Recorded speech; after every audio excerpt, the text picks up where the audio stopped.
Hi, எல்லாருக்கும் வணக்கம். இன்னைக்கு செவ்வாய்க்கிழமை. செவ்வாய்க்கிழமையில விரதம் இருந்து முருகப்பெருமானை வணங்கும் போது நம்மளுடைய வாழ்க்கையில் இருக்கிற சகல துன்பங்களும் நீங்கி இன்பமாக வாழக்கூடிய யோகம் அமையும் அப்படின்னு சொல்லுவாங்க.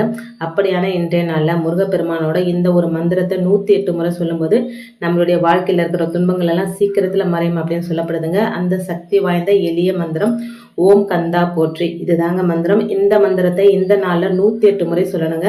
அதை சொல்லும்போது பூஜை அறையில் ஒரு தீபம் ஏற்றி வச்சிருங்க. முருகர் சிலை வேல் இருந்து அதுக்கு அபிஷேகம் பண்ணுங்க.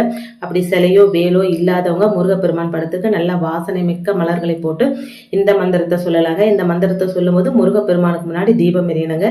இந்த தீபம் கிழக்கு முகமா இருக்கணும். நீங்க வடக்கு முகமா அமர்ந்து இந்த மந்திரத்தை மனசை ஒருநிலைப்படுத்தி இந்த மந்திரத்தை 108 முறை சொல்லுங்க.